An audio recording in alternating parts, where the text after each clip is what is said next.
Para hablar de los temas de seguridad que están incluidos en el borrador, este proyecto de ley de urgente consideración, recibimos con mucho gusto en Informe Capital a Martín Fernández, abogado penalista, integra además IELSUR, Instituto de Estudios Legales y Sociales de Uruguay, docente de Derecho Penal y también integrante del Observatorio Justicia y Legislación de la Facultad de Derecho. Martín, gracias por estos minutos. Muchas gracias por la invitación y es un gusto participar. Bien, para nosotros realmente es interesante poder hablar de las cuestiones que hacen, de uno de los temas centrales que plantea el anteproyecto de ley de urgente consideración, quizás la parte más gruesa que tiene que ver con temas de seguridad, con cambios que son importantes y aquí te empiezo a preguntar, ¿no?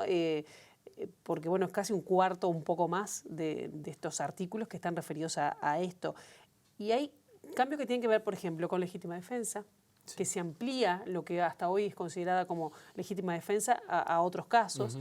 Hay mayor discrecionalidad en algunas cuestiones o mayores poderes de la policía. Pero empecemos con legítima defensa. Los cambios que introduce, ¿son positivos? ¿Cómo lo ven desde el punto de vista penal?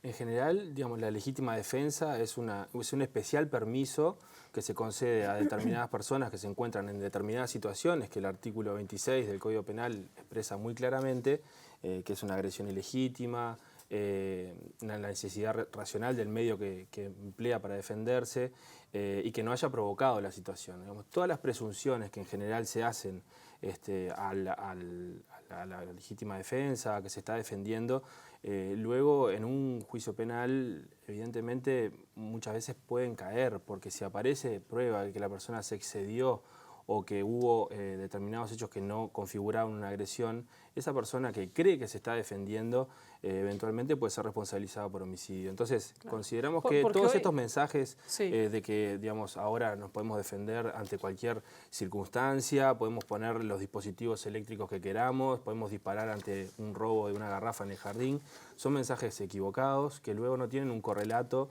en la justicia. Esas personas pueden terminar responsabilizadas por un homicidio. Más allá de que se pongan estas presunciones y que se pongan estas presunciones para la policía, que es, digamos, del sindicato policial, es de donde ha surgido más la presión con obtener esta legítima defensa presunta, que creemos que redunda negativamente en el accionar de la policía. La policía hay que formarla, no hacerla creer que puede hacer lo que quiere.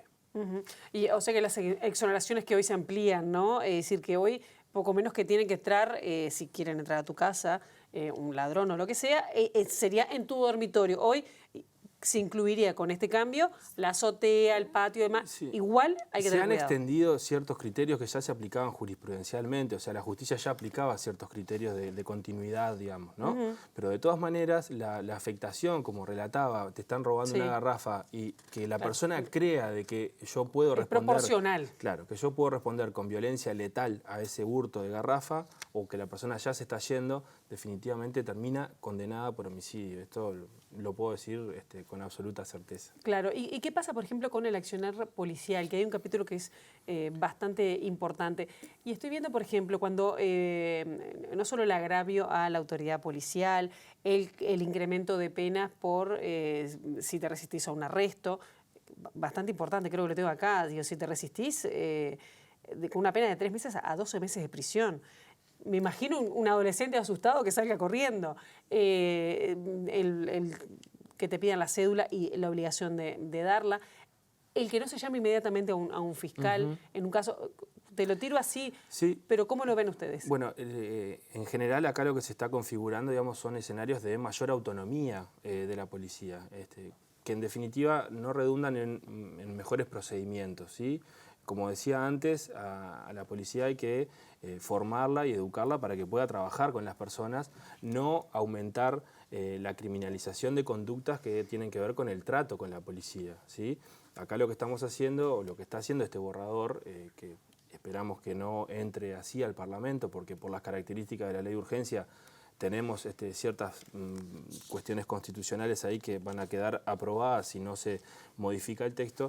Lo que sucede es que si la policía tiene, digamos, como esta especie de patente de corso para decir inmediatamente entraste en desacato, etcétera, va a suceder que, como tú decías, un adolescente, un joven, etcétera, que diga, pero ¿por qué me estás deteniendo? Que no hice nada, que ¿por qué me pedí la identificación, etcétera? Escenarios de la vida común, que le sucede a todo el mundo, problemas en el tránsito, etcétera.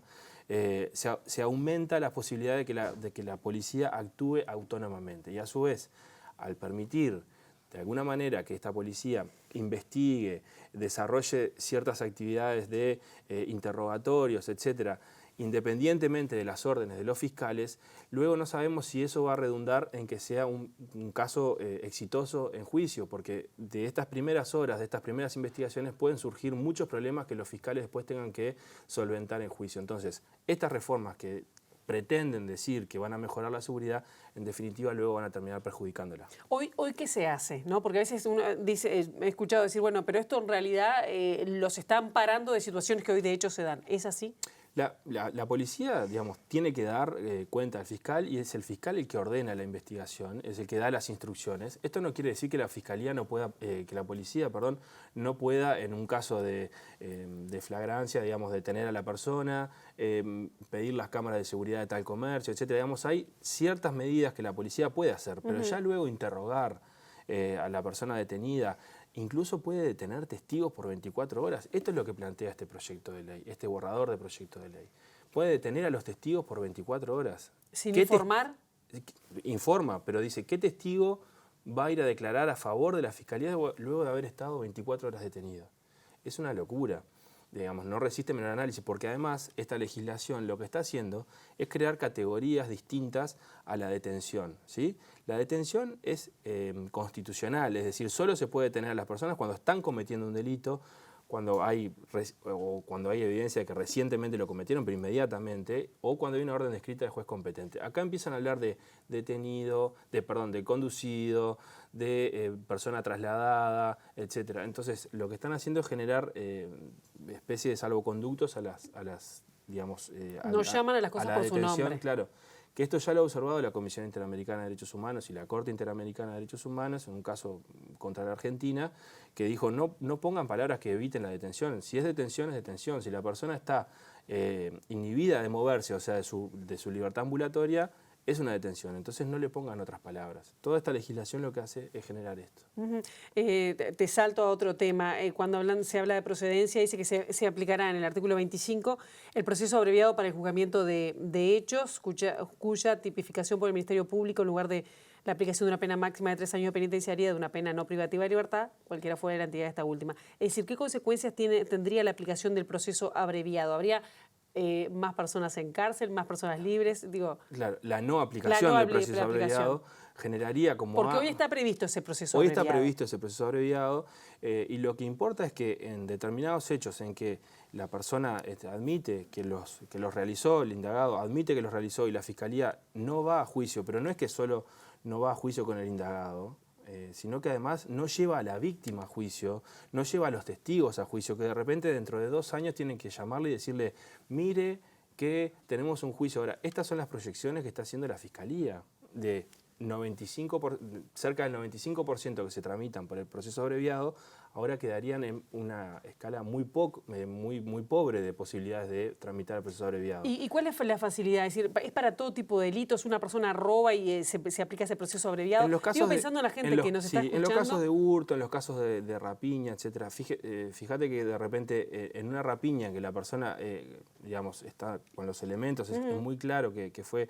No va a juicio oral, pero también evita, como decía antes, que la víctima tenga que ir, que tengan que ir los testigos, es decir, redunda en un beneficio, digamos, para todos. No es lo ideal en el sentido de las garantías del proceso. El general Jorge Díaz decía que somos de los pocos países que se queja por la falta de dureza del proceso abreviado, por el exceso de dureza del proceso abreviado. En realidad, el proceso abreviado evita que se lleven una cantidad de juicios orales que son costosos, desgastantes para las víctimas y que de alguna manera generan mayor retribución en casos que podrían terminar en escenarios de impunidad. Claro, no quiere decir que los que pasan por este proceso abreviado se vayan a la casa.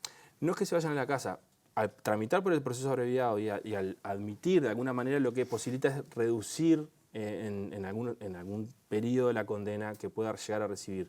Pero esas condenas pueden ser de cumplimiento efectivo de prisión, y de alguna manera estas limitaciones que se están haciendo van a generar una saturación del sistema penal. Del sistema penal, la parte del enjuiciamiento, etcétera, pero también de la parte de la prisionización y el encarcelamiento. Claro, que ya está saturado igual, ¿no? Que ya está totalmente saturado. Un tema y el sur ha trabajado y que tiene que ver con el porte de armas, ¿no? Con la cantidad de armas que hay, sobre todo en la población civil. Pero acá uno de los artículos da el derecho de porte de armas para personal policial en situación de retiro. Y lo sumo a la mayor percepción de la población de que se pueda defender en su casa y tal. ¿Crees que hay un riesgo de que la sociedad se arme más acá en Uruguay, con lo que eso implica a veces de mayores casos de uso de armas de fuego y letales, ¿no? Sí. El porte de armas que tienen los retirados, digamos, no sería una novedad dentro de nuestra legislación. El tema que sí es una novedad es que una legislación invite o diga vayan y ármense como consecuencia directa cuando actúen van a estar en actos de servicio. Es decir, que un retirado policial que ya cumplió su ciclo dentro de la fuerza, ¿sí? Por algo está retirado, ¿sí?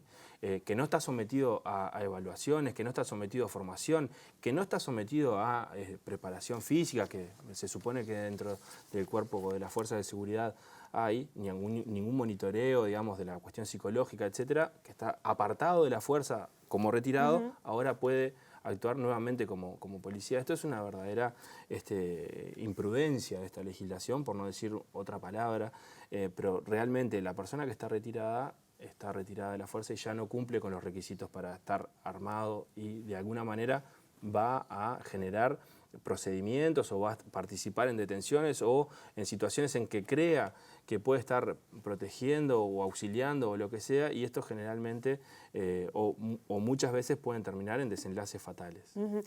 Si tuviéramos que hacer tú un comentario general sobre los artículos propuestos en general en lo que hace a la seguridad, ¿cómo lo evalúas? ¿Es positivo, por ejemplo, para aliviar o por lo menos que estemos más seguros en la sociedad esa sensación? ¿Hay un corrimiento a mí me da la sensación que hay como un corrimiento, una reducción de la independencia del Poder Judicial, porque digo, se le da más poder a la policía y capaz que menos rol o preponderancia al Ministerio Público o al Poder Judicial? ¿Cuál es la sensación que te queda? La sensación es que esta legislación viene a recortar, digamos, ciertos instrumentos muy importantes que se habían logrado con el Código de Proceso Penal, por ejemplo, el principio de oportunidad y la suspensión condicional del proceso, ¿no? Que son instrumentos que de alguna manera funcionan como válvulas de escape, que ahora, digamos, por ejemplo, un actor relevante dentro de todo esto, el ex ministro Chediak, dijo que son instrumentos que hay que ver y modificar, digamos, cuando hace un año y poco firmó la constitucionalidad de todo el proceso.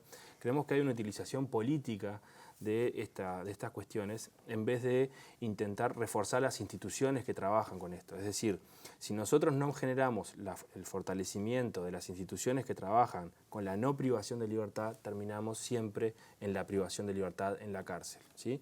A través del observatorio hemos detectado que en general los problemas más importantes tienen que ver con la posibilidad de cumplimiento y de vigilancia de ciertos acuerdos que se llegan, y eso es lo que hay que reforzar, no decir esto no funciona, entonces vamos a la cárcel. Porque hay ciertos hechos que no ameritan de ninguna manera la cárcel y que ingresar a personas a este sistema carcelario que, como decíamos, está saturado, es vulneratorio de los derechos humanos, etcétera, esto ya lo sabemos, ya está diagnosticado, archidiagnosticado, terminamos ingresando a una persona que podía ser un evento único en su vida, que va a entrar en una espiral de violencia muy importante y que va a salir a reproducirla. Ustedes en este observatorio, ahora a mitad de febrero, presentaron los resultados de una investigación sobre los 2 primeros años del proceso penal acusatorio. La aplicación de este proceso, y ahí tenemos que ir cerrando, ¿ha sido positivo? ¿Ha facilitado? ¿Ha sido causa de que se hayan incrementado los delitos o más gente en la cárcel? Si me tuvieras que decir Tenemos una gran cantidad de personas privadas de libertad y tenemos que reforzar los instrumentos. Lo que nos dice el observatorio, el trabajo que hicimos es que tenemos que reforzar los instrumentos que trabajan la no privación de libertad, es decir, la suspensión condicional del proceso, algo que este proyecto viene a derogar. Y las medidas alternativas que no son de ahora, la primera ley de medidas alternativas a la prisión preventiva, encarcelamiento, digamos, es del 2003.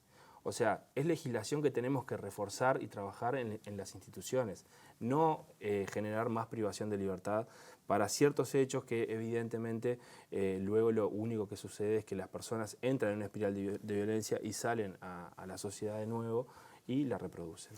¿No nos daría más garantías la aplicación de estos cambios propuestos en la ley de urgente consideración a la ciudadanía en general? Son 100 artículos que en general no son urgentes, no tienen nada que ver con la mejora de la seguridad efectiva y tampoco creemos que vayan a generar condiciones para desarrollar los juicios de mejor manera.